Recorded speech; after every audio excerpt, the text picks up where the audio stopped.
And away we go, ladies and gentlemen, on Neo Planet S. Down in the bottom left-hand corner is Fantasy, but more importantly, joining me is arguably the best caster I have had the privilege of working with. His name is Joj. Joj, how are you? I'm doing well, man. Thank you for that excellent introduction.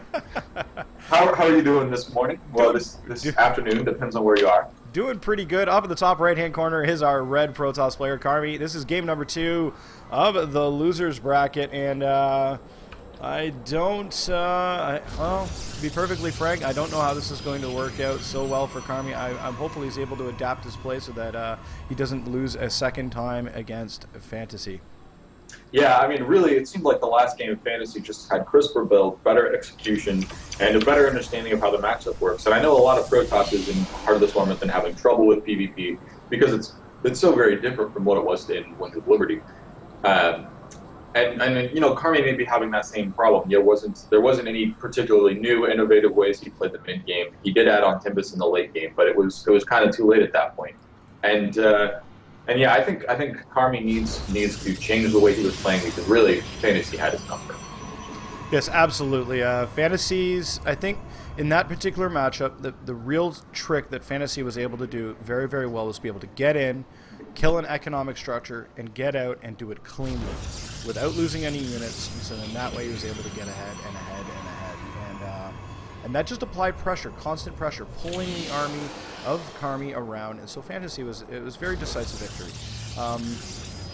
I wouldn't sit down and say it's all because his build order was better or worse. It was simply strategic. How am I going to take apart my opponent without losing units? And he did that very, very well. Yeah. And in this game, again, we're having similar openings to last time, where we're just doing gate, gas, adding on more pylons, adding on the cyber core. Nothing crazy, no proxy gates or anything like that. Fantasy going for a little bit of a deviation, getting his second gas before Karmy, but yeah, there it is. Karmy just a little bit later. I mean, really just mirror builds from both guys. Last time we saw mirror blink builds, I wonder if we're going to see something else kind of similar. Yeah, it'll be interesting. You know, if maybe these guys are comfortable doing that build, and it's just if it ain't broke, don't fix it kind of situation. Neo Planet S though will reward Warp Prism play. This is a particular map where, as you can see, just outside of Fantasy's base, he has his natural, but north of that, there's this rock wall. You can fly in and out very, very easily, very, very quickly in case they expand up into this third location up north of that natural base. However, more commonly taken is the third to the right, and if you're in the northern position, to be to your left is a mirror match, or rather mirror map. And so if he takes this third base, you can basically drop off some stuff, fly on over, and you're in the main. The transition time for a ground force is very long around. So really what it boils down to is if, and perhaps that's something they could use, is using the new fast warp prism. That might give them a bit of an advantage. Mothership core heading out across, and this literally is exact mirror of the last map, just a different map today. Yeah, and they're both going for Twilight Council, man. That's incredible. I would not have expected them to do the same thing. That's very interesting. I mean, obviously this is the build that they're most comfortable with. They know the timings for this build. They want to do this, and they want to play in their comfort zone. As we mentioned, this is the losers bracket, but not varying it at all in PvP, which is known for its kind of build order roulette openers. That's pretty interesting. This isn't something you see every day. No, certainly not. It's very uncommon to see both players literally doing exactly the same thing, and it's fun to look at. It's fun to certainly see, and taking a look, Mothership core going in, and it's going to get backed off. Oh no, stand corrected. Gets a quick warp back. Yeah, Fantasy wanted to come in. He gets a little bit of a scout. He sees that Blink is being researched. Here's a deviation. Fantasy is not going for Blink. He is going for Twilight Council into Dark Shrine. So let's take a look at Karmy's vision. Karmy totally sees it.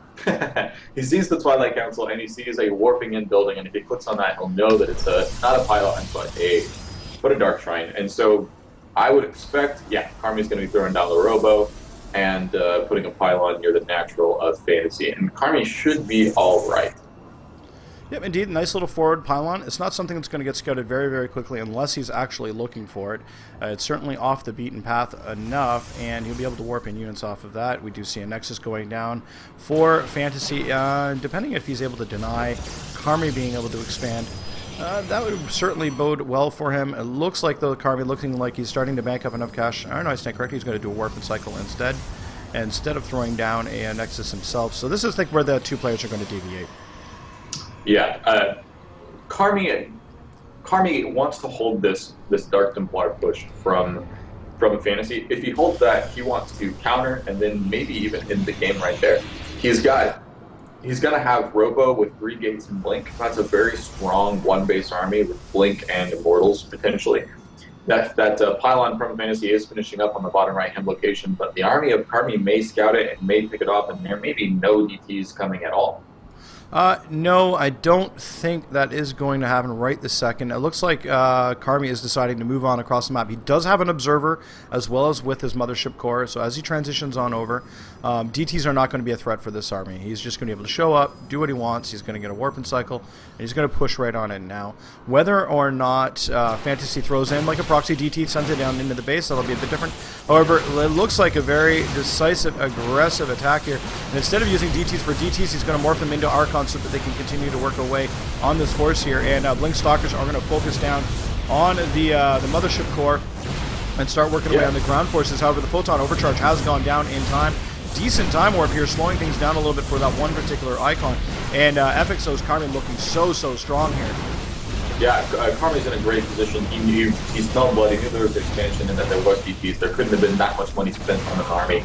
So he went for the attack, saw that there was 2 Archons, and the Archons were kind of out of position, picked them off, and he's doing great. He can probably end the game here. He's going to pick up some pylons, going to kill some Stalkers, and there's no base coming down from Karmy. Karmy is warping in still at his top, like where that third base is for Fantasy.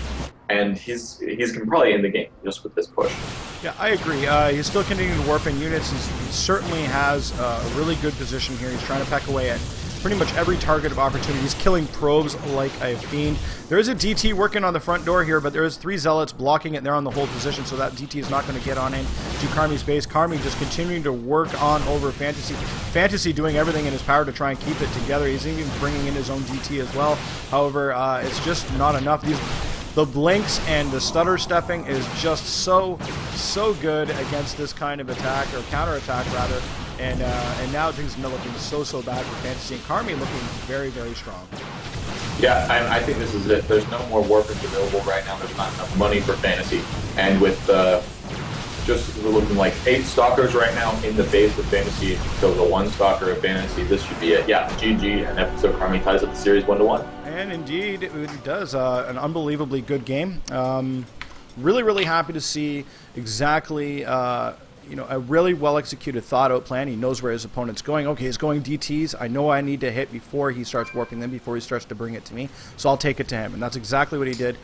And it worked out. The Blink Micro, really good control, taking down the targets that he needs to when he needs to do it, and just pushing and constantly applying pressure, warping in more Stalkers. Done. I mean, I can't think of any better way for Karmy to be able to tie up the series and take it to game number 3. Yeah. And guys, we're going to be right back. We're going to go into game number 3 as quick as we can, but we got to show some commercials first. And as soon as that's done, we'll hop right into game 3, and we'll see what's going to happen. Stay tuned.